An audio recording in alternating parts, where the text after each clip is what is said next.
Hello, everyone. Welcome to IIPP's Wild War event. Who owns what and why? This is the third event in the series. We're looking at value creation and value extraction and ownership dynamics in capitalist economies. The series kindly supported by the Inertia network. My name is Josh Ryan Collins. I'm head of finance and macroeconomics here at IIPP. I've written a couple of books on housing and its relationship to the wider economy. And today we are discussing housing. The title of the talk is The Global Housing Crisis and the Myth of Home Ownership. Now, here in the UK, we've just experienced a 10% annual fall in GDP, which constitutes the worst downturn in 300 years since the Great Frost of 1709. Now, can anyone imagine what might have happened to the housing market during that period? You might expect that house prices may have fallen with such enormous collapse in incomes and growth. Quite the contrary. In fact, house prices symmetrically have risen. They've grown also by 10%, which is actually the fastest rate of house price growth in this country since 2007, the peak of the global financial crisis, peak of the housing boom just before the global financial crisis. So we have clearly a disconnect between our housing markets and the rest of the economy of a quite extraordinary nature. Now, you might think this is just a UK problem, but it's not. In fact, we've seen rises in house prices in nearly all high income economies. It's an average of around about 5% growth in house prices since the COVID crisis began a year ago. The US has experienced an 11% average increase in house prices, and in New Zealand they've managed 22% increase. Now, of course, the real problem here is that not everyone owns a house. If everyone did, then we could all sort of celebrate. But of course, there's been a fall in the rate of home ownership in high income economies. It's fallen down from highs in the early 2000s, and younger people in particular are in a situation where it's almost impossible for them to be able to afford a house when they first want to buy one. And this is not just a high income economy problem.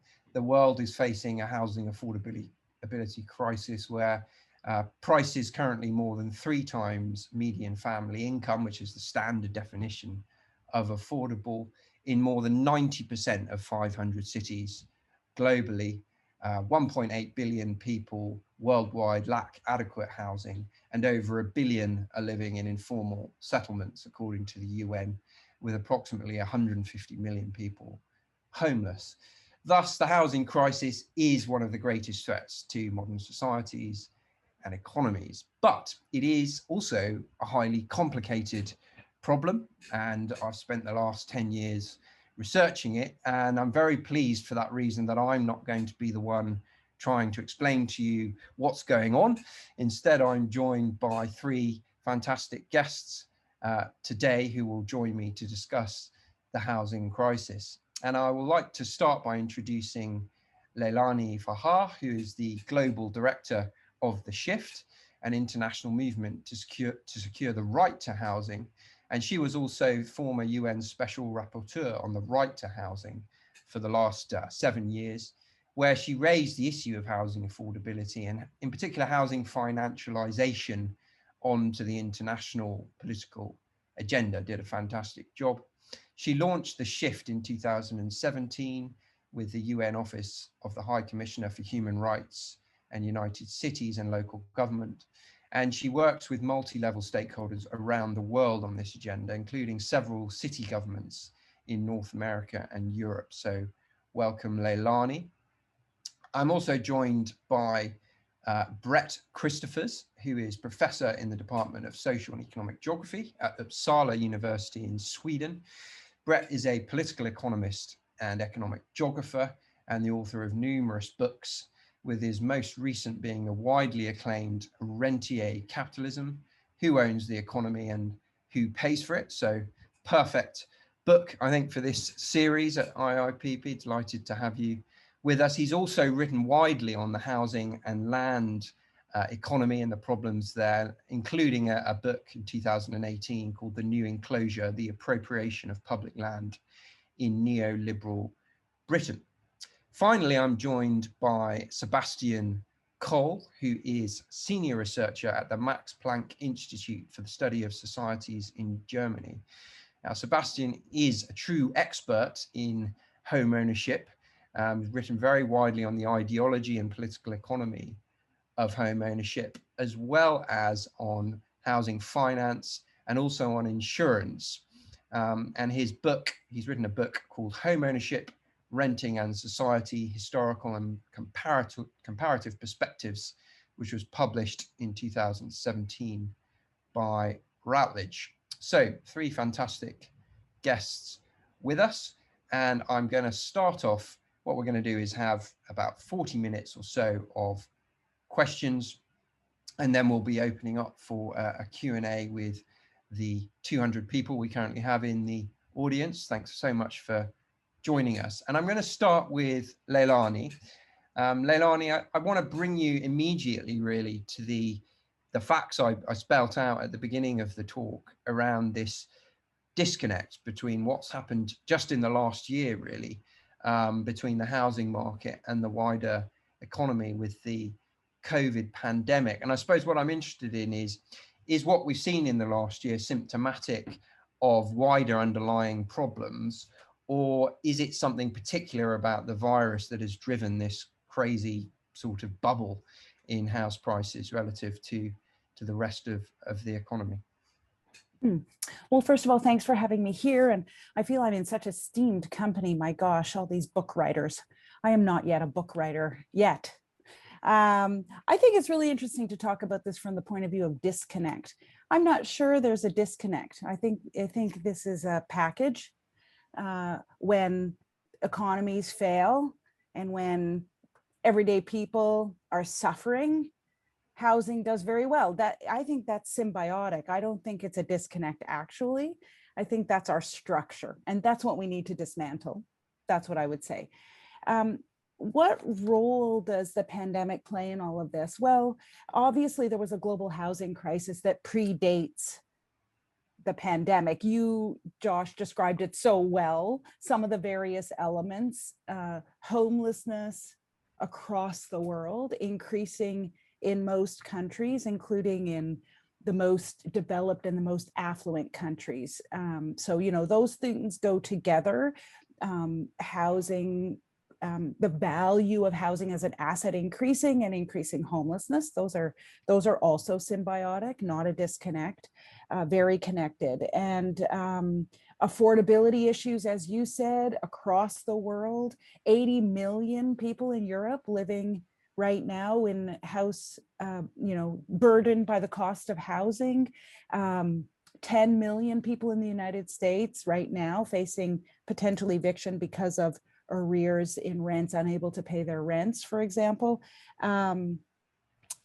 Evictions and forced evictions have been part of the landscape for a very long time, predating the pandemic, and et cetera. So, I could go on. There was definitely a housing crisis before the pandemic. What the pandemic has done is, one, it exposed the crisis a little bit more, right? So when the World Health Organization and governments around the world realized that there was really only one, at the time, there was no vaccine. So the only prescription against COVID was to shelter in place, stay at home, wash your hands, physical distance. Those were the 3 things. And that then exposed, oh, shoot, what do? We've got people living in homelessness. They don't have a home in which to shelter or stay. It exposed how so many people were a paycheck, if they get a paycheck, away from housing precarity. Within 1 month of the pandemic, people were having trouble in the global north paying their rents. So the pandemic kind of blew it open. Informal settlements, there's no access to decent water, sanitation services. That became really apparent in the pandemic. But the other thing that happened in the pandemic was governments and central banks in particular, I should say, central banks keeping interest rates really low, quantitative easing, and creating this, they, help to create a very fertile ground for the ongoing financialization of housing. So allowing the big financial actors even more access to cheap or free money, and the ability to continue to dominate the housing landscape, which is something, I should have mentioned, that is something we saw prior to the pandemic.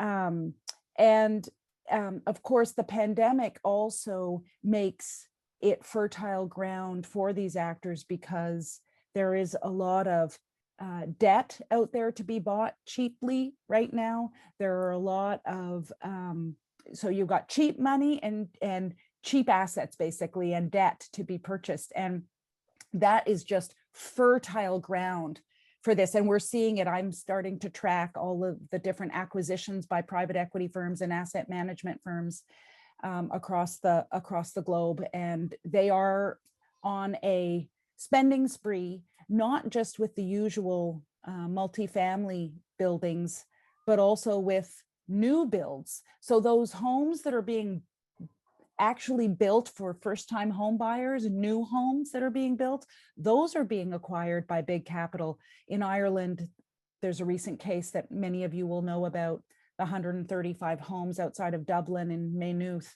that were purchased by Roundhill Capital. And they are going to be converted into rental accommodation. So they were intended for first-time home buyers, and now they've been purchased by big capital and will be converted into rental housing. So that's my answer. I think I've gone at least 5 minutes, so I'm going to stop there. I'm just going to actually ask if either Brett or Seb wanted to come in specifically on this question, because I think what I'm interested in particular is why we've seen house prices go up when people's incomes have fallen.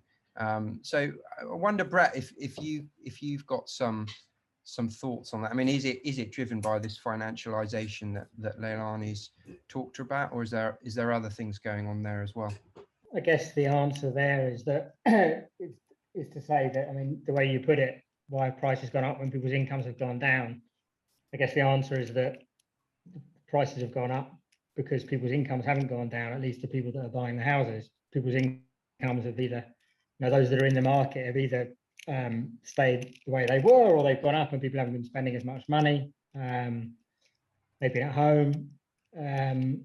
So people are using that money to take on even bigger mortgages and push up house prices. I think is obviously a big part of the story. Combined, I think, with the evidence suggests banks pushing the envelope in terms of lending behaviour in much the same way that they were doing 15 years ago. So I think the answer is that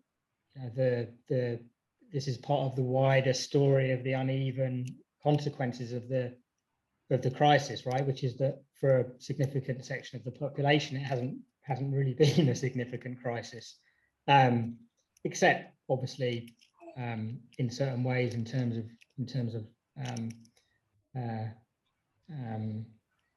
the psychological implications of lockdown and so on. But in strict economic terms, a lot of people have been doing better, and the housing market is reflecting that.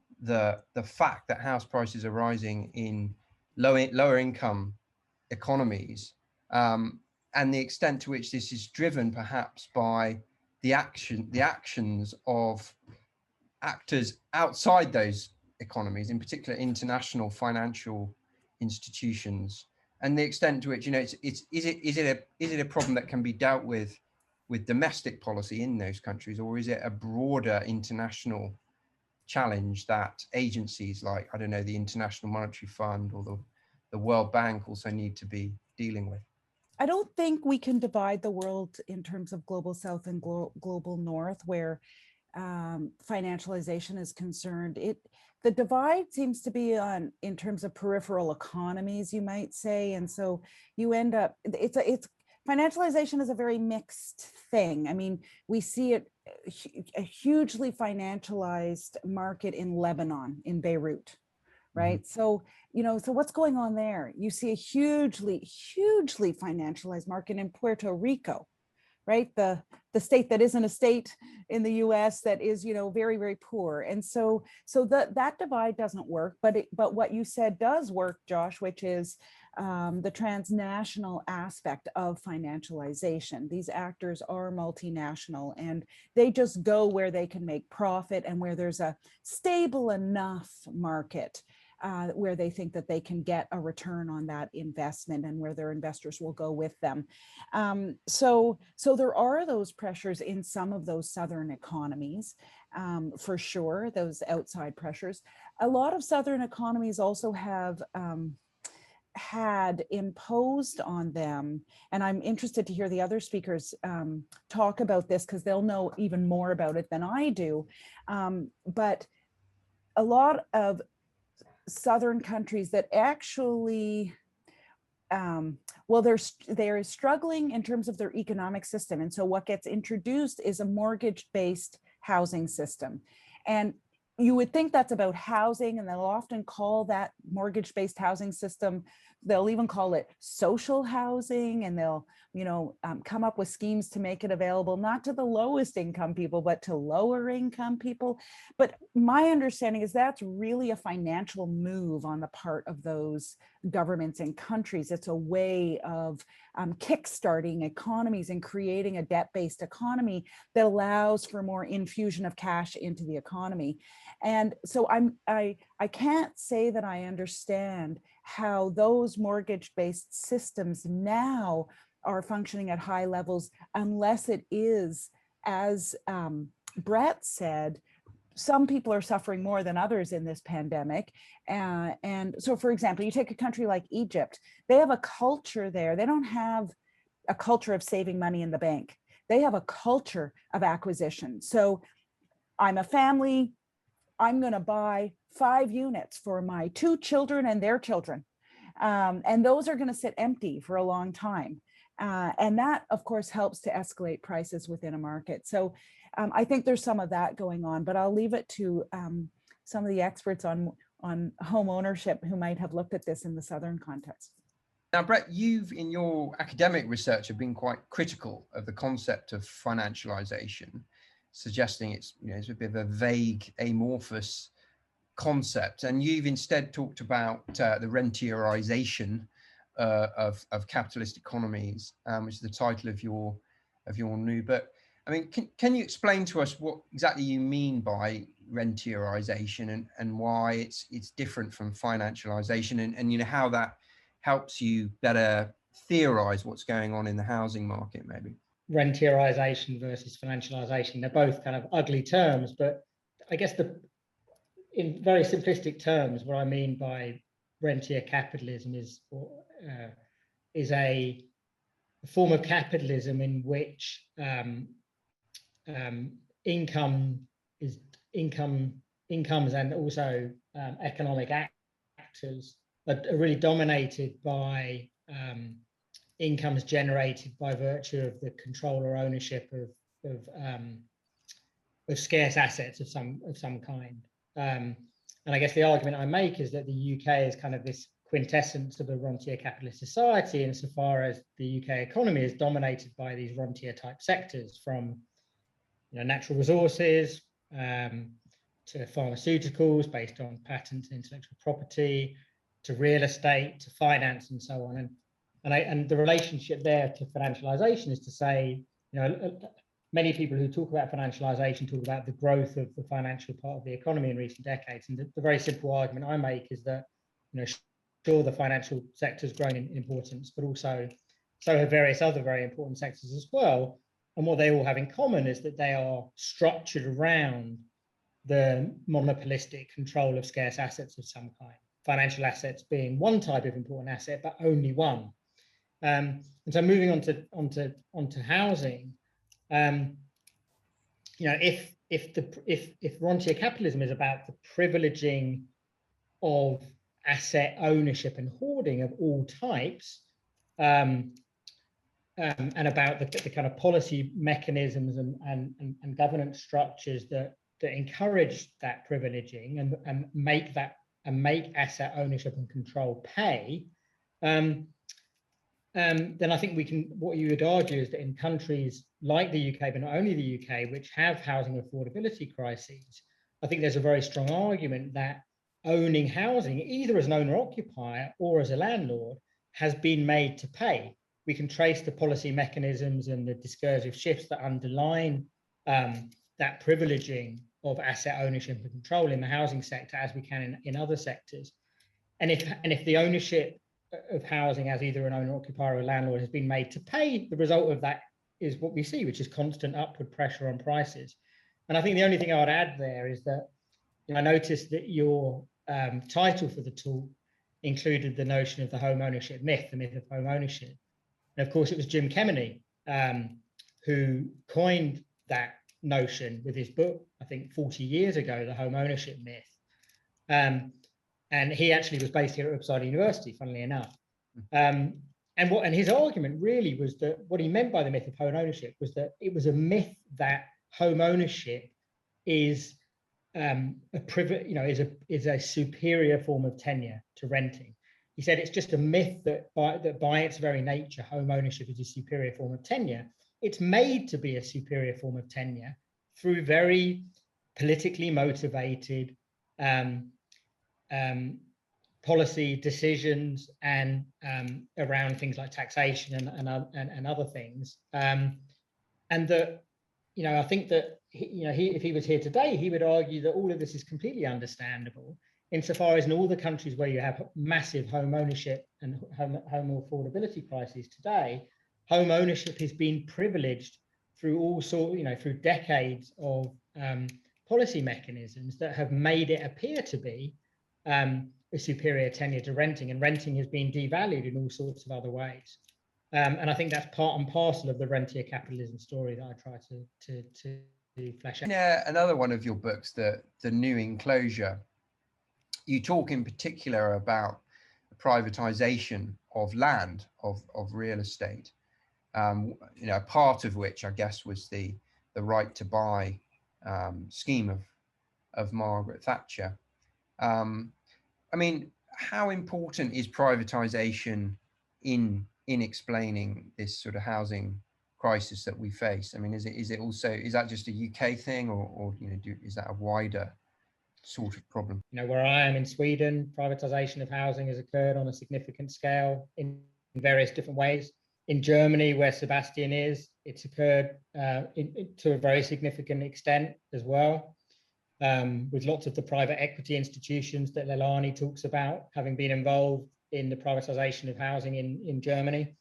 So it's a huge part of the story. And in the UK, which is where the book, The New Enclosure, is about, it's a fundamental part of the story. So housing land was constituted a significant proportion quantitatively, if not in value terms, if not necessarily in aerial terms, of the land that was privatized. And I think one of the interesting ways of looking at this is what the long-term consequences of right to buy have been. And I think a lot of people would say, well, surely the biggest consequence of right to buy in tenure terms has been a shift from rental to owner occupation, but it's actually not true. If you go back to the beginning of right to buy, home ownership rates in the UK were something like 50 to 55% maybe at the end of the 1970s. And what are they today? About 60%. So actually, after 4 decades of right to buy, the home ownership proportion has actually only gone up a relatively small amount. It obviously went higher and it's come back down. The big shift has been a shift from social rental to private rental. So if you go back to the end of the 1970s, I think less than a quarter of the private rental sector's share of housing in the UK was under a quarter. Today, it's over a half. So the biggest consequence has been this move from social rental to private rental, because much of the housing that was privatized under right to buy, even though in the first instance went to owner occupiers, it's ended up in the private rental sector. I think now around about 50% of the housing that was privatized under right to buy is today in the private rental sector. And funnily enough, that leads to affordability issues, because rents in the private rental sector are on average, I think, about 90% higher, so almost double rents in the social rental sector. So if you move housing from social rental to private rental, rents by their very nature become more unaffordable. So I think privatization in that and other ways has been a massive part of the story in the UK, but not only in the UK.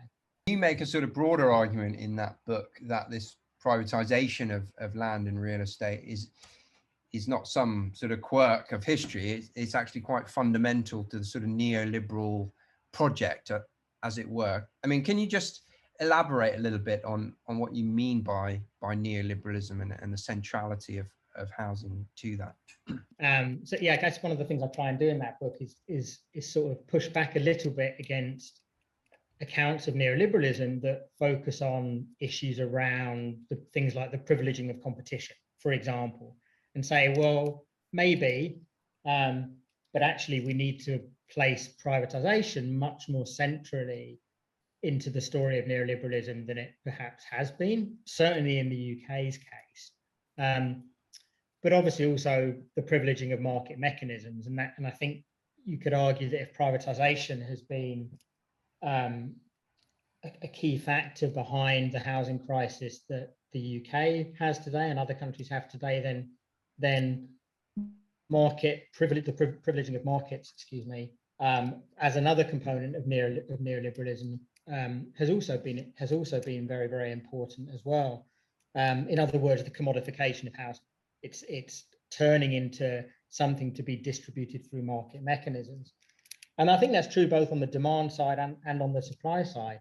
You know, your own work has obviously pointed to the massive impact of the liberalization of mortgage markets on the demand side in terms of inflating demand and pushing up prices in all sorts of different countries, but also on the supply side as well. You know, people think of markets on the supply side, they think of lots of small, very competitive producers, but the reality of housing and land markets in countries like the UK is not like that at all. The market's an oligopolistic market. We have a small number of very big players. It's true in Sweden as much as it's true in the UK, who drip feed land from their enormous land banks onto the market precisely in order to maintain prices. So we have market mechanisms, but we have market mechanisms that actually look nothing like kind of the classical economic textbook pictures of market mechanisms when it comes to housing and land markets. Oligopolistic, cartel-like development companies have no real incentive to build out at a rate that would actually push down house prices because they're looking at their quarterly returns, etc. Yeah, no, that's absolutely right, and that's exactly what I'm saying. And if you look at, what happened to the land that, if you look at what's happened to a lot of the land that the big UK developers / house builders have bought from the government in recent years with the public land disposal programs, it's just ended up in their bulging land banks, and they're building on it at woefully slow rates.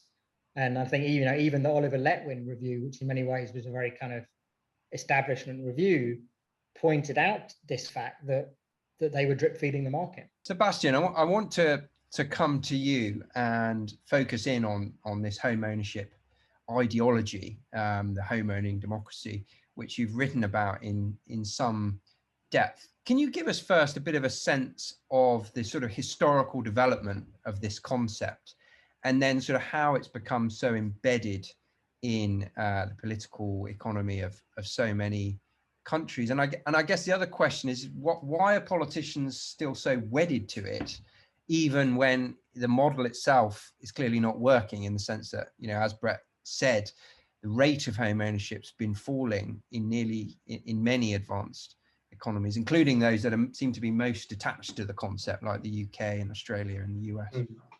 So first of all, I mean, what is home ownership ideology, or the ideal to basically have home ownership as the main tenure? I think less ideological definition of it is simply that there is the will to distribute housing or perhaps underlying land as broadly as possible. And the history of this political ideal is quite a colorful one. So you have, on the one hand, very conservative ideas to distribute homes and land more equally each time that revolutions or wars take place. So in many veterans programs up until the 20th century, of course, you have this idea that veterans coming back from the war need basically roots to stabilize themselves. But you also find this idea on the radical left even. So when you look at debates in the French Revolution, then, I mean, Babeuf had this idea that a society of small landowners would be more stable. And Thomas Paine's idea of a basic income is also tied to this. So it has both these origins. In the great industrialization and urbanization of the 19th century, however, it was mainly conservatives and their think tanks who brought this idea on the political agenda, with employers, particularly in mining coal regions, popularizing this idea that workers can be basically convinced to not join the revolution once they have their single family house with a nice garden attached to it. Right, and ever since the 20th century, it is a bit easier to write the history of this home ownership idea, which was so conservative in the 19th century, because political parties in modern democracies have expressed themselves in favor or not in favor of home ownership in their party manifestos. And party manifestos is a nice source that you can, have for like 2 dozens of countries ever since the start of the 20th century. And I looked at about 2,000 of them in 19 countries to see which parties actually defended homeownership. And something that you find there is, that Kameni's homeownership myth is particularly Anglophone one. So the Anglophone two-party systems, two parties rarely have a party manifesto without a strong preference for homeownership. But you also find it actually in some Scandinavian countries. I was actually struck by this because in the German-speaking countries, I myself come from Germany, this has not been the case. So there you have roughly 50% or so of party manifestos mentioning homeownership at all. Why is this? Because in these multi-party systems, the center-left parties, so the Social Democrats, have traditionally not favored home ownership. So they really drive the country differences, and they had alternative ideas about how to best basically house the urban worker population, which was basically mainly in social housing and in private rentals with a strong tenancy legislation. That was a bit the continental alternative. So now you see that homeownership rates are falling. I pasted in the chat these links about homeownership rates throughout the world and social housing rates across the world. So why is it that parties nowadays still are so attached to homeownership, even though perhaps many social scientists would say that it is not the best way to organize the housing market? I think looking at these party manifestos is there's simply a point of no return. So once the median voter is a homeowner and depends a bit on the housing wealth, for instance, for his or her private pension, then it is hard for particularly large parties to not defend home ownership. I also found that there's a certain party competition around home ownership. So in countries where other parties defend home ownership, it is hard for a party to not embrace this option. And in these two-party systems, in Anglophone countries, I think this partisan competition dynamic is particularly strong. which is why in multi-party systems, there's still an alternative for parties. So the Green parties, for instance, are the least home ownership friendly parties in all countries. And just going back to Germany, because Germany does stand out really, not only that it has a much lower level of home ownership, but it has actually been successful until quite recently in moderating the growth of house prices relative to other countries.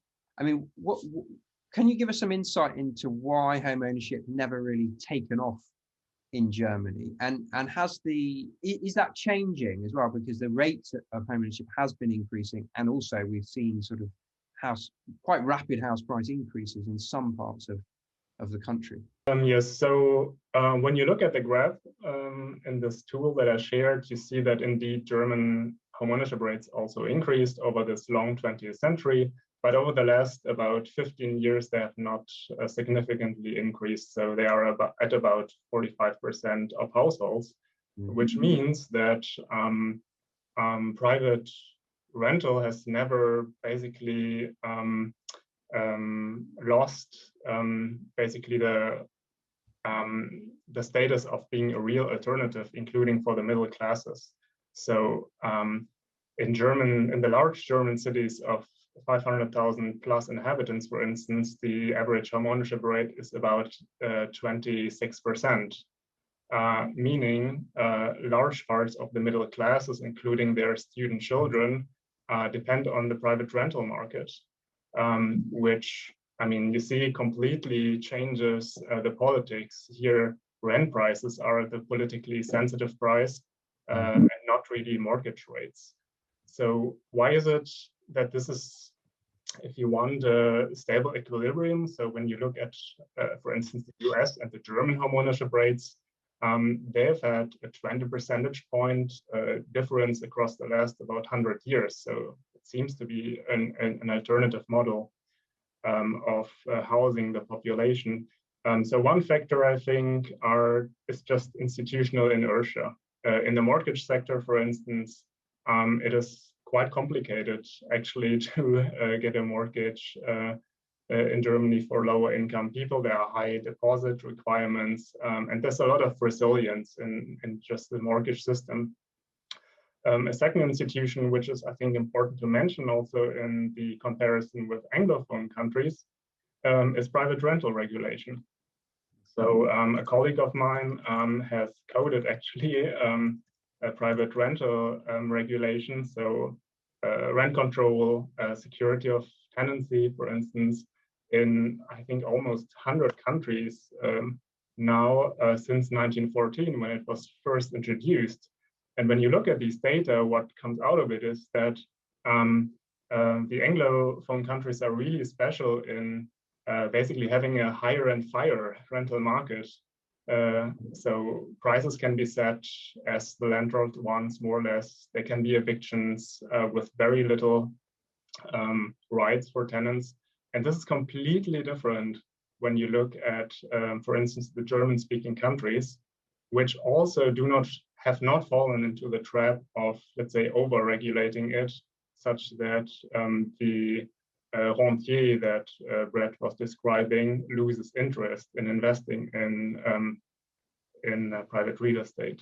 The strength of the rental market, you're saying, can create a sort of path dependency, as it did in Germany, which means the larger political system actually gets attached to that sort of tenure and then reinforces it, and then the opposite has kind of happened in Anglo-Saxon countries. One thing I wanted to pick up on what Sebastian was saying about governments and how and why they become wedded to home ownership as a kind of political platform or a framework. And I mean, we can't forget that for some countries, it has become so integral to the functioning of the economy of that country that to back away from it, I mean, it's so related to how people spend, right? So you get a mortgage for your home, and then that mortgage enables you build equity. That mortgage enables you to leverage more capital, which you then use to send your kids to university and to buy a new car. So, I mean, it becomes all, you know, part of, and Josh, you've talked about that in your own book, as a matter of fact. And I think, you know, when I look at the country where I live, Canada, if you look at housing, real estate, construction, et cetera, it's like 20% of Canada's GDP. So and home ownership is obviously, and if you look at Sebastian's amazing graphs that he put in the chat, you can choose which countries you want. It's pretty amazing. So I just chose Canada just to see, and you'll see home ownership rates in Canada are very high. And so, you know, we have a system that's really embedded in home ownership in so many ways, right into the political platforms, as Sebastian said, because the developers and those on the real estate side have very a large amount of influence with political parties in our country. So just to say that there's a lot going on there.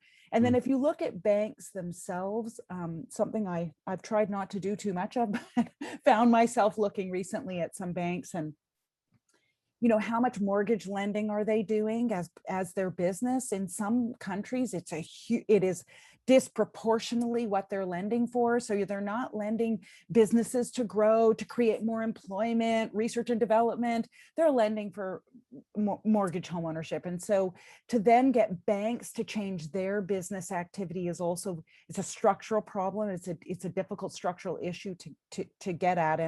And there aren't so many, frankly, there aren't so many advocates who are looking at that, at least in the countries that I looked at. And lastly, I'm going to lob in, I think there's so much, like if we want to talk about the myth of home ownership, what I'm finding recently, well, since I was rapporteur and more recently in the pandemic, whether we want to talk about financialization or renterization, I don't care about the language so much, but the actors I do care about. And the big financial actors are using the fact that they are converting single family homes into rental accommodation to say, everyone's complaining that we're a homeowner-based society and that we need more rentals. So look at what we're doing. We're taking foreclosed homes and we're turning them into rentals. And this is like Blackstone, largest private equity firm in the world, for example. So, you know, pat me on the back, or look at the new move into new builds that these big financial actors are doing. So they are purchasing homes that governments wanted to make as home ownership. They're purchasing the new builds, and they must be getting incredibly good deals on those. And right, because they're for first-time home buyers, there's often big, amazing packages that can be done around cheaper mortgages if you buy en masse, et cetera. And so, and now they're putting them out as rentals. And so I just want to, and then at the same time, I mean, I believe in rental. I believe in multiple kinds of tenure. Absolutely. That's the only way forward, I think, and more interesting, creative ones. But if we look at rental and Sebastian knows far better than me what's happened in Berlin, where you get the Vonovias and the Deutsche Wohnens really putting pressure on what tenant protections look like in the city of Berlin, for example. What can they look like? And so we just have to say that whatever we want to call it, those actors are putting tremendous pressure on our housing systems. And I think and I wasn't saying anyone was ignoring them, but only to say, I do feel attention has to be paid, because they are really, it's one of the most unregulated sectors in terms of, you know, states or governments taking a stand and saying, you know, this isn't good for our economies, this isn't good for our people, this isn't good for our tenants.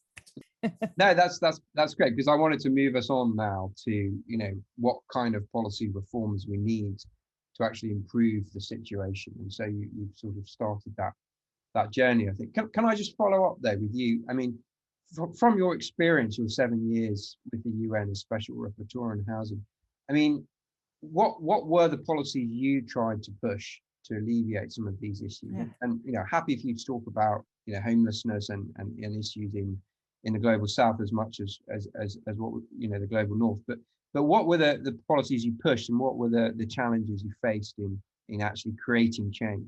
Well, there's, if you were to ask me, how has this all unfolded, Leilani? Why do you think this is the way the housing world is the way it is? I have a singular answer. And my singular answer is that housing hasn't been understood or implemented as a human right fully by any government. And it is their responsibility. After World War II and the atrocities where it was understood that the world had lost its moral compass, countries from around the world came together and they formed the Universal Declaration on Human Rights. And since then, there have been a whole bunch of international human rights treaties that governments from around the world have signed on to and committed to, creating legal obligations. And those legal obligations include, right back to the UDHR in 1948, the Universal Declaration, include the right to adequate housing. And over time, it's become, written about and talked about, and what does it mean? And I certainly spent a lot of time in my years as rapporteur trying to help governments understand, what does this mean, that this is a way of governance, this is a way of doing housing. We're not there yet. I have seen a tremendous amount of movement from city governments, even social movements that are now using human rights language and human rights principles to try to push their governments, and even national governments. My own government has had, the government of Canada, for a very long time resisted the idea that housing could be a human right like other human rights. Like, yeah, the right to freedom of religion, the right to free speech, the right to be free from torture. Yeah, those are human rights, but housing? Yeah, not so much. They completely moved the dial. Now we have legislation that recognizes housing as a human right, but they're still not fully implementing it. And that's kind of where we're at. I wrote a thematic report for governments, really it was for governments, guidelines on the implementation of the right to housing. So a roadmap, this is what you'd have to do. And it includes addressing things like homelessness, but it also includes things like addressing what I do call the financialization of housing, although I have a very narrow definition that I wonder if Brett would accept as being a little more concrete and less vague than others. But I really think, I'd like to just give, I don't want to take up too much floor space, but I'd like to just give one example.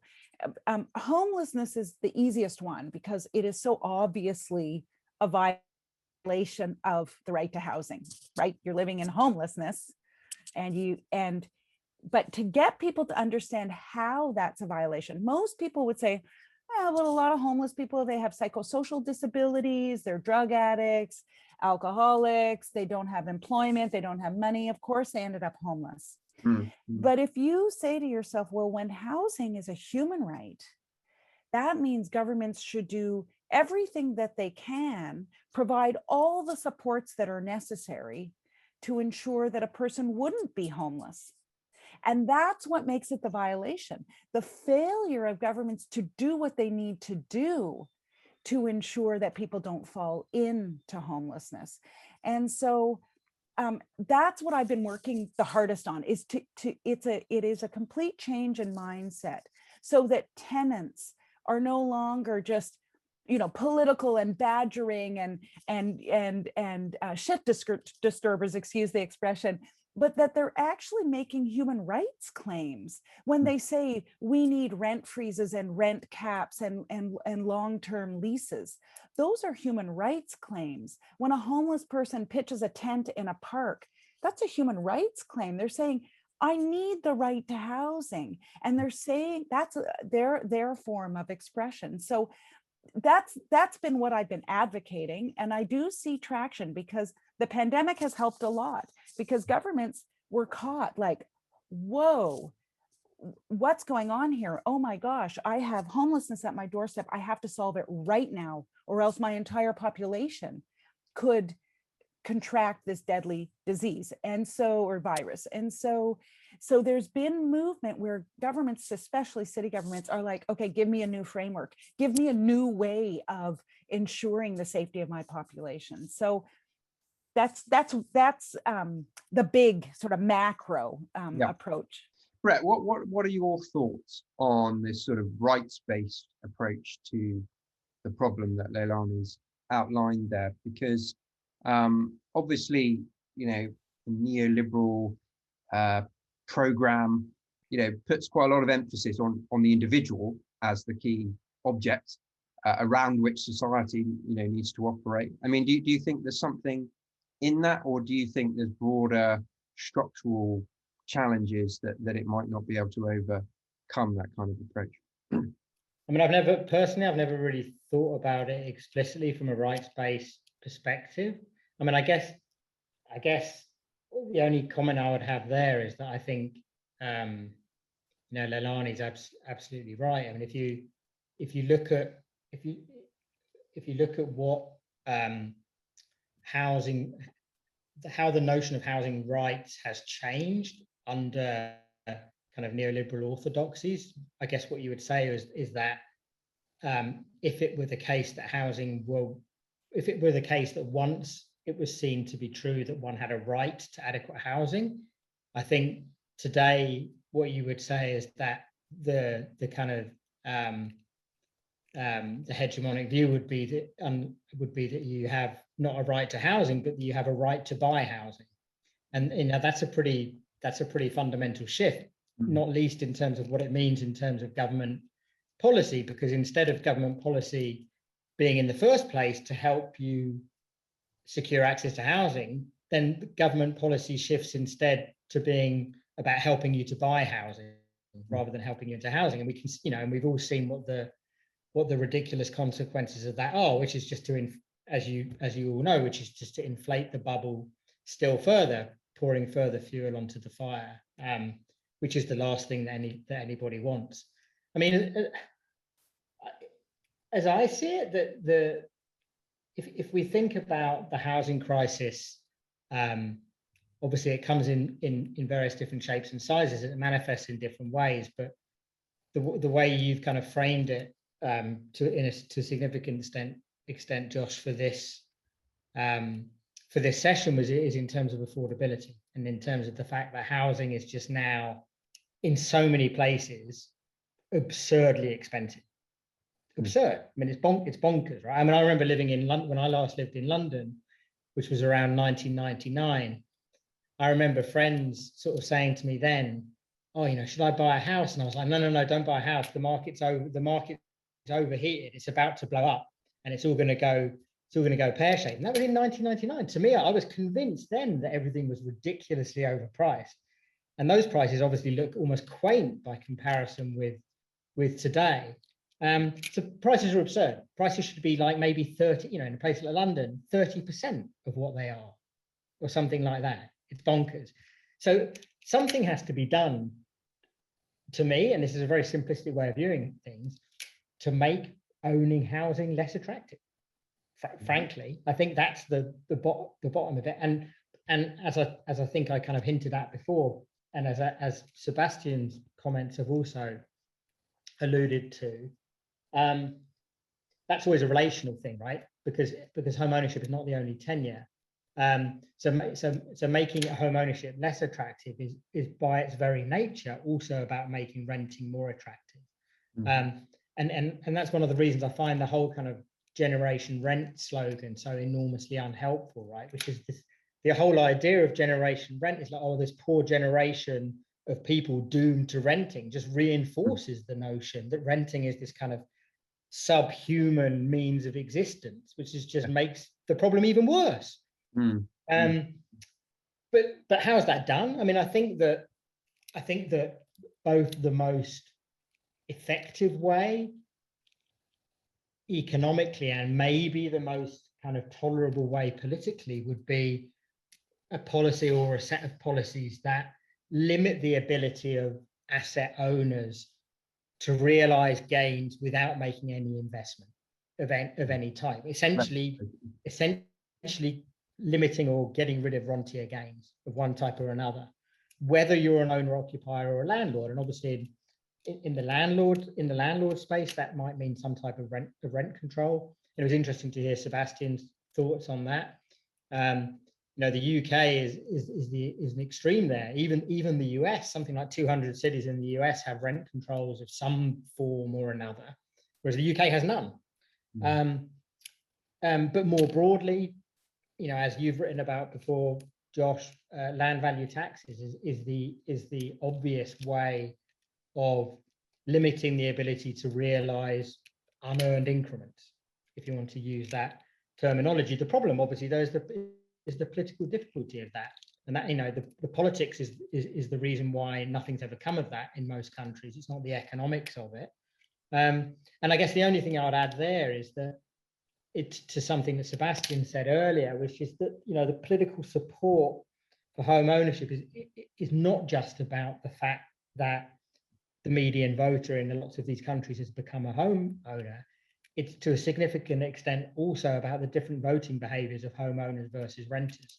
I mean, some of the starkest divides in voting behaviour in the UK, but not only the UK, are between homeowners and renters. And that's not just about who they vote for, but it's about whether they even vote. If you look at any age bracket in the UK, the difference in the proportion who do vote and don't vote between owners and renters is bigger than 20% at every age bracket. So I think when I last looked, I think for 40-year-olds within the UK, in the 2019 general election, fewer than 50% of 40-year-old renters voted, whereas over 70, I think around 75% of 40-year-old owners voted. And given those differences, there is no political party that is certainly going to platform on doing something about bringing down prices, or to do that when they're actually in power. The only way that I could see that ever changing is if Leilani's private equity buyers buy up so much housing that home ownership rates drop below 50%, and then people might begin to take notice. But while they're 60, 65% and above, and while voting behavior looks like it does, my own sense is that nothing is going to be done about it. Interestingly, in London, the percentage of homeowners has just dropped below 50%, but I don't think there's probably not enough private renters to form a majority yet.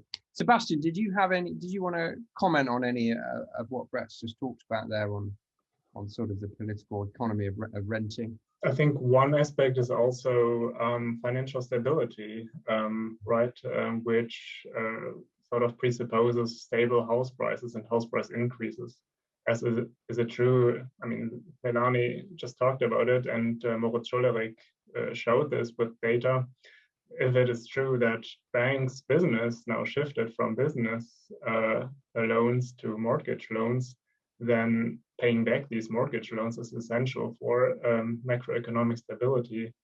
And if basically now incoming generations do not support ever higher prices collapse, then there's a risk that many mortgages won't be paid back.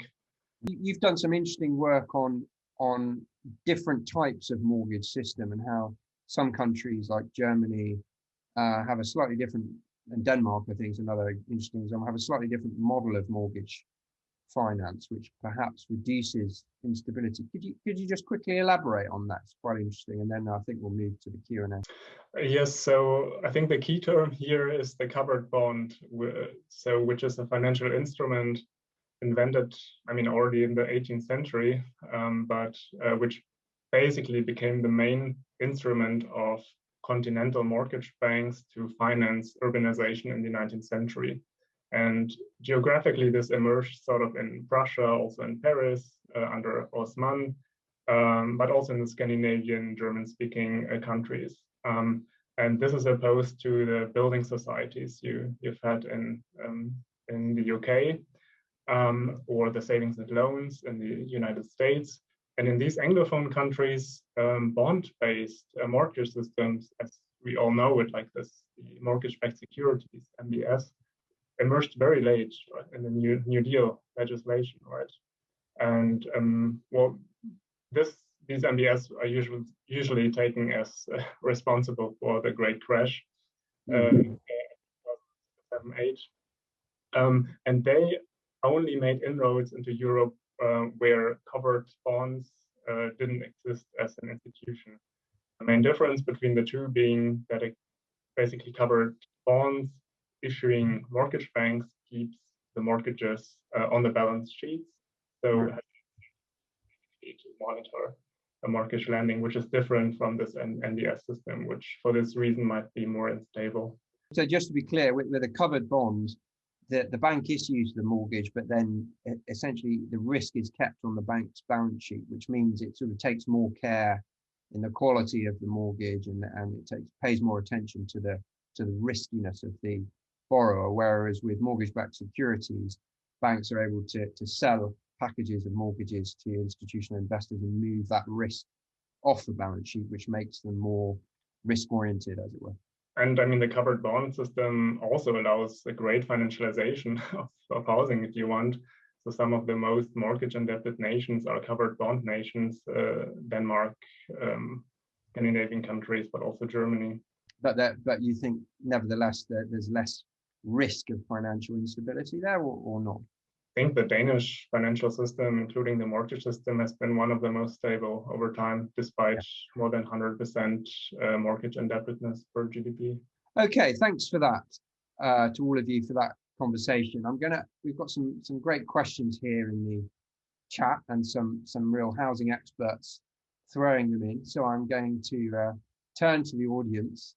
I'm going to start off with a question from Carol Wilcox. How far would substantially shifting the tax burden off economically productive activities and onto land and property mitigate the problem we've been talking about? So that's an opportunity, I guess, to go into the land value tax argument that Brett briefly mentioned. I think that this is a very fascinating idea. And when you read Henry George, one of the best-selling books, right, in the 19th century about poverty and progress, then there was one central idea to just tax the unproductive activities and leave the productive activities untaxed. I looked a bit into realizations of this Georgian ideas because, for instance, in Germany, there was a very strong land reform movement that tried really to get a hold of policies to implement this. And it was used in German municipalities prior to World War I. There was even a national tax on the unearned increment, right? So basically, the share of the land price increase that was not earned and was supposed to be taxed to be given back to the community. And the upshot of all of these attempts was that it was very complicated to realize administratively. Because just imagine how you would define the exact value that corresponds to this unearned increment. And as a result of also these failed attempts, basically there was no further such land tax, even though there were conservative majorities also in favor of it. The interesting thing about the land tax is that conservatives and liberals can actually very much agree on it, and center-left parties, of course, as well. And nearly all economists as well. Right. I mean, some of the staunchest liberals of, market liberals of the 19th century, such as John Stuart Mill or also Herbert Spencer, were in favor of land reform. So I find it even puzzling that it hasn't been properly implemented. Leilani, is greater higher levels of property tax or tax on the increasing value of land something that you looked at all when you were at the UN? Not really, but I did look at how taxation was being used or is being used in different jurisdictions to deal with financialization of housing. And it is used in different ways. So You see in some jurisdictions a very high tax for foreign owners if they want to try and buy property in Singapore. Let's say, I think it's Singapore, there's a 15% tax for foreign owners. New Zealand tried to introduce that when Prime Minister Ardern was first elected. You see taxes being imposed on vacant homes in some places. The question is efficacy. You know, we found, like in Singapore, they still have a very high level of foreign investment, even though they've got this 15% tax. So is that useful? No, you know, doesn't seem to be. In British Columbia, in Vancouver, the city of Vancouver, they have a 1% vacant homes tax, and that has proved useful. How you define vacant becomes an issue, et cetera. But that money that's been generated has been quite substantial, and it's gone right back into the creation of affordable housing. So it's sort of mixed. But one of the things I loved about the question was it assumed that it's understood and accepted that investment in property is unproductive. And that's actually debated. I mean, when I've met with ministers of finance in countries around the world, I was saying to them as rapporteur, excuse me, why are you allowing all of this money to be poured into housing in this way? It's unproductive money. And they would argue with me that it is productive, that it's somehow productive for their economy. You know, it's a sort of trickle, this idea of trickling down, et cetera. So I love the question from that point of view. Good. Okay, I'm going to move us on to another question here, specifically on the Danish housing market. And not sure who asked this question, but it's the name of this is called the Andelsbolig system, which we have in Denmark. In fact, maybe this question is from Rosie. It's a form of cooperative where buyers don't buy the property, but a share in the company that owns the property. It's a historic system with many interesting problems, especially with regards to how the boards of some housing cooperatives have financed developments, for example, through some dodgy debt swaps. I mean, that's the type of tenure we haven't really talked about yet, is actually cooperative housing models, which have been quite successful in some countries. I think Switzerland has quite a large cooperative housing sector. Is there a kind of third way here between, you know, just public housing and private market housing that is viable? Basically, there are two types of cooperatives. So the ones in the Scandinavian countries, and this Andelsbolig, I think, is similar. In Norway is also similar very much. Was initially introduced as a third way, if you want, where the owners of the cooperative pool their capital to basically collectively provide themselves with their own housing. And initially, the resale price of the shares was really controlled, such that it didn't participate in the house price increases. It was basically an insulated part of the urbanizing cities in the Nordic countries. But as Brad told, I mean, that was liberalized in '68 in Sweden, in Denmark, also in Norway, sometimes actually because the sitting owners wanted to liberalize it to sell their own shares at a higher price. So it wasn't like a top-down sort of liberalization necessarily. Yeah, nowadays I would say it's very much comparable to condominium-like arrangements in other countries. The second type of cooperative, that is more the Swiss case, for instance. So Zurich is a big case in point, and also other German-speaking countries. And they have these tenant cooperatives. So they are basically, when you become a member of the cooperative, you just pay like 3 rents or so. So it's not at all a share similar to a condo price. And then the cooperative acts in a way like a socially oriented landlord. And they make up about 6% of total stock in Germany. In a city like Zurich, it's a double-digit number. And I think they are a third way, whereas I think the Nordic owner cooperatives are, as Brett said, basically driving prices also as other housing units in home ownership. It's interesting as well in the UK how the housing associations have sort of become quite marketized in a similar sort of way. It seems it's quite hard to avoid this rentierization or financialization process. We've got a couple of interesting questions on the role of central banks, which Leilani mentioned earlier on, actually. A very interesting development has been that the New Zealand central bank, possibly worried about the 22% increase in house prices over the last year, has become the first ever central bank to require the central bank, the government has required the central bank to incorporate house price growth in its monetary policy decision-making and its mandate for monetary policy. Interestingly, New Zealand was also the first central bank to introduce, first country to introduce independent central banks way back in the 1990s. But I suppose the question here is, what should central banks be doing differently to deal with the house price affordability crisis? Leilani talked about quantitative easing, pushing up house prices. There's another sort of follow-up question here, talking about central bank digital currency, which many central banks are now actively looking at. Could central banks make mortgage loans? Could we sort of socialize mortgage lending? That is another way forward, quite a radical step.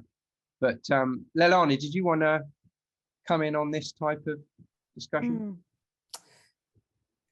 Yeah, well, I took a different approach when I was trying to figure out, I've been working on a set of human rights directives on the financialization of housing. So what does human rights have to say about all the areas in which financialization has emerged? And one of the things I started to look at was the role of central banks. And people on this webinar have to understand I'm a human rights lawyer. I'm not even like a housing person in the way that maybe the other panelists are more housing oriented than I am. I really am a human rights lawyer. And so I don't understand all this stuff. What I ended up figuring out was that it's not necessarily always bad to have low interest rates, but it can be very bad for housing. So sometimes you want low interest rates if that means that businesses are going to take out loans and use them to grow and to create more jobs, and jobs that pay well and that provide pensions and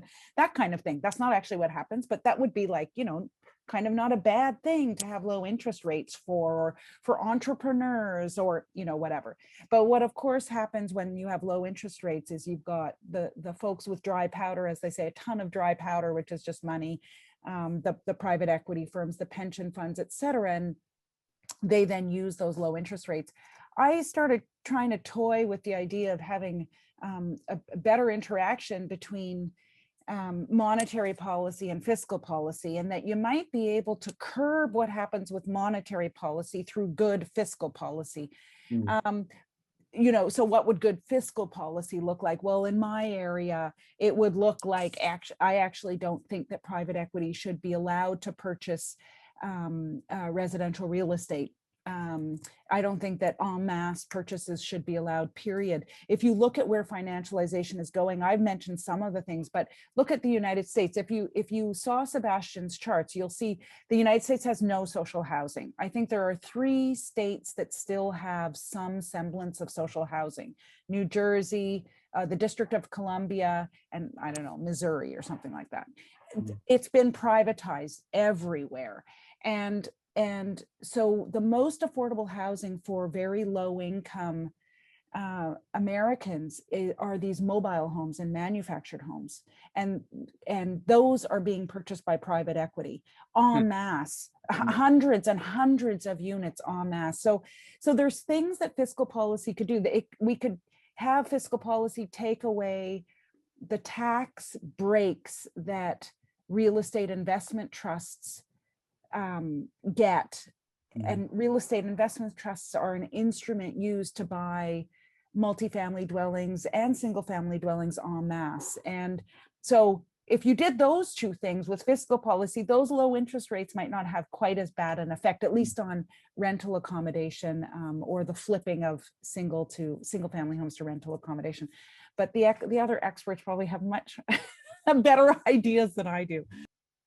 Brett, I mean, you've written a little bit about the role of monetary policy in contributing to this kind of rentier capitalism. I mean, there is one argument that says actually central banks, perhaps better than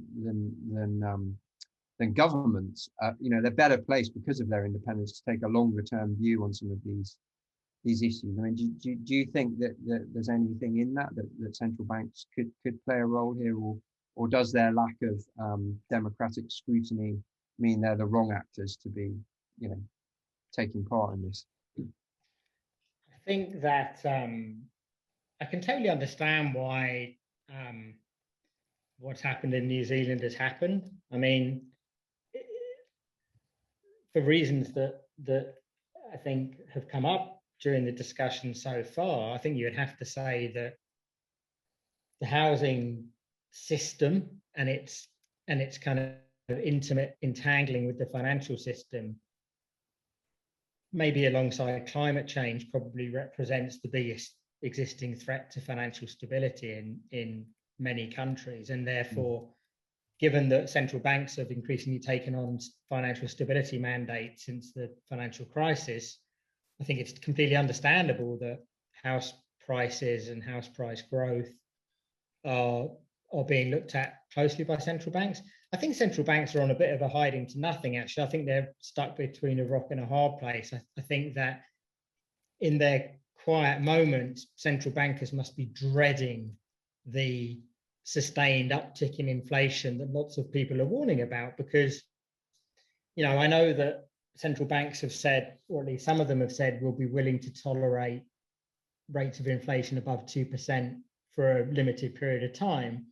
But I don't think they're going to be willing to tolerate rates of inflation above 2% for much time. And if the only response they have to that is to increase interest rates, and if they have to increase interest rates materially, I find it very hard to see anything but kind of Armageddon in housing markets in places like the UK and Sweden and other places. I mean, where I am in Sweden, as I think Sebastian hinted at earlier, you know, levels of mortgage debt they are sky high at the moment in relation to incomes. And the only reason that the housing market hasn't completely crashed is because people are paying no interest essentially on their mortgages. And if interest rates were to go up to even to 2% or 2.5%, that would have I cannot see that it would not have a catastrophic effect on house prices. Or alternatively, if you think another way of looking at it is a very beneficial effect on house prices in terms of they would collapse.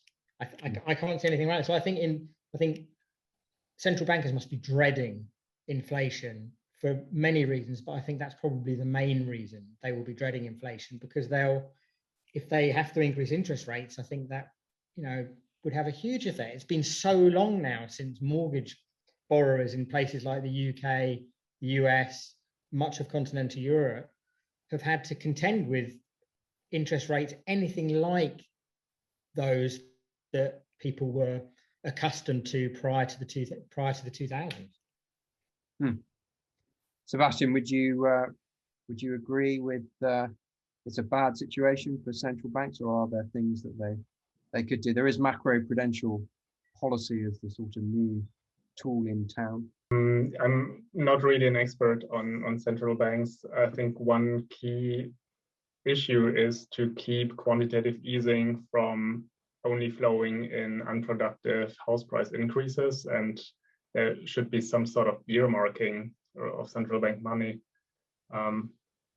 Perhaps another issue that I wanted to mention, because the rentier or the rentier, right, has received sort of bad comments from Brett and Leilani also. I just wanted to mention that most of, let's say, the countries in the global north, but also Asia, is facing very unsustainable public pensions. And I think that the private housing market could be a way actually to solve the pension problem in one way. I mean, traditionally, most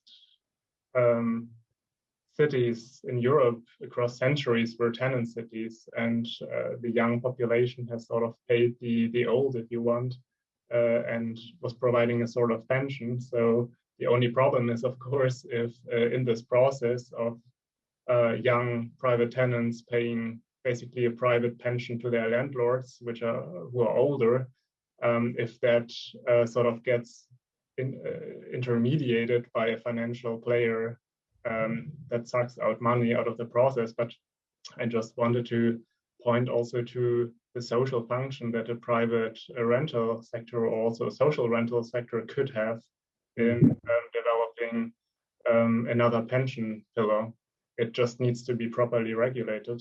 Leilani, I mean, there's also a question on this point, sort of saying, yeah, okay, private equity seems to be bad news, but could institutional investors, pension funds, or insurance companies maybe, who are kind of more focused on the safety of those assets and perhaps a bit less worried about double-digit returns on equity and high short-term returns, I mean, could they play a more productive role in the housing market? Absolutely, and I think that's what Sebastian was getting at.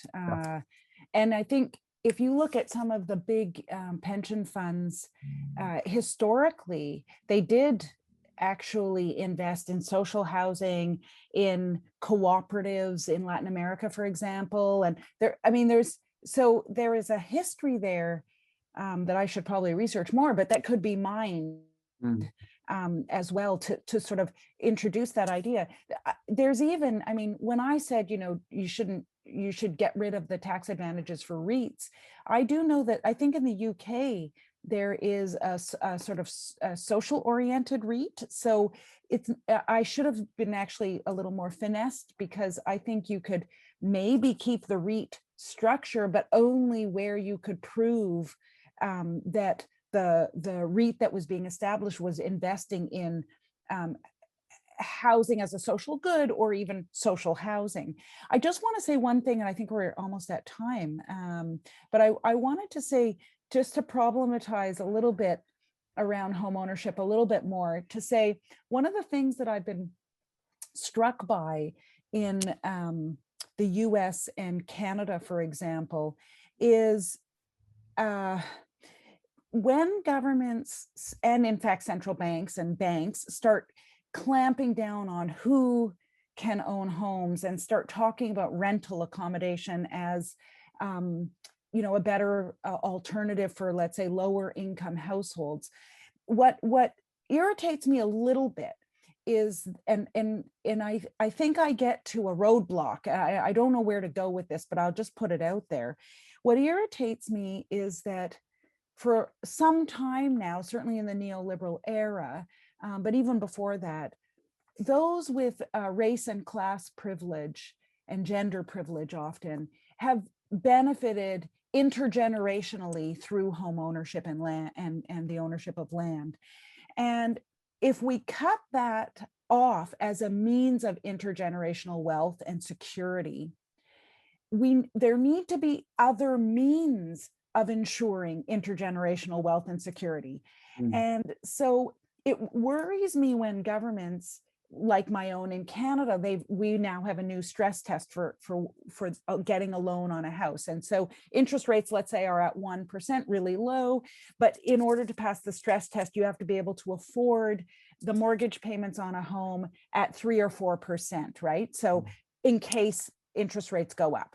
And so that's going to mean that a whole swath of our population who might be racialized, Indigenous, women, sole-led, single-led families, persons with disabilities who could just get into the housing market right now, maybe could just, because of low interest rates, can't. Yeah. But then what's the alternative? How will they create that kind of security for their families? And that's one of the questions you had asked us that question earlier. And I thought that's important to pick up on. And I'm not saying that I'm wedded to home ownership for intergenerational wealth or security. I'm only saying we need to make people feel secure. So governments have to be creative and yes, don't count only on home ownership, but what are the alternatives? Yeah, that's a really good point. Brett, I'm going to give you the final word. I mean, would your response to that challenge from Leilani be, we just need to governments need to rediscover the ambition of public house building and a much bigger public home building program? Well, I think that's for sure, that's true.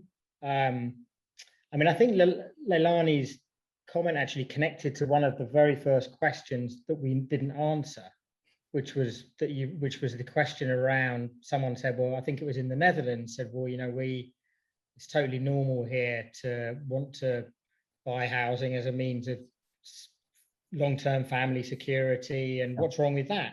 And I guess the answer to that, there's absolutely, of course, there's nothing wrong with that at all. I think the problem is not wanting that security and seeing home ownership as a means to securing that security.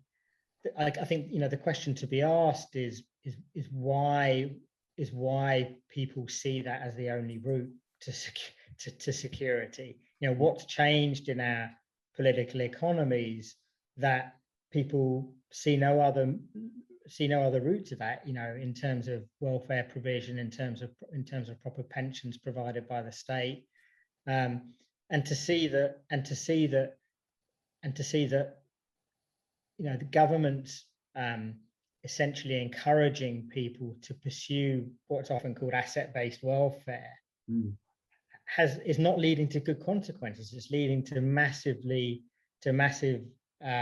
increases in both wealth and income inequality within and across generations as well. If you look in the UK, the people that have that security, that have one or two buy-to-let properties, are also attend 90% of the time or more to be people that are also at the top end of the employment income distribution, and the people that are paying their rent are the people at the very bottom of the income distribution. So the housing market, by hook or by crook, has become kind of a vehicle for the exacerbation of existing inequalities within and across generations, and that's not good. So the problem is not wanting something. For me, that none of this is a moral critique. The problem is the political economy of why it's become so problematic. Thank you so much for such an interesting and deep discussion of these very complicated issues. Thanks, Sebastian. Thanks, Brett. And thanks, Leilani. I hope all three of you continue to do fantastic research and activism in this area. And thanks to the audience for joining us.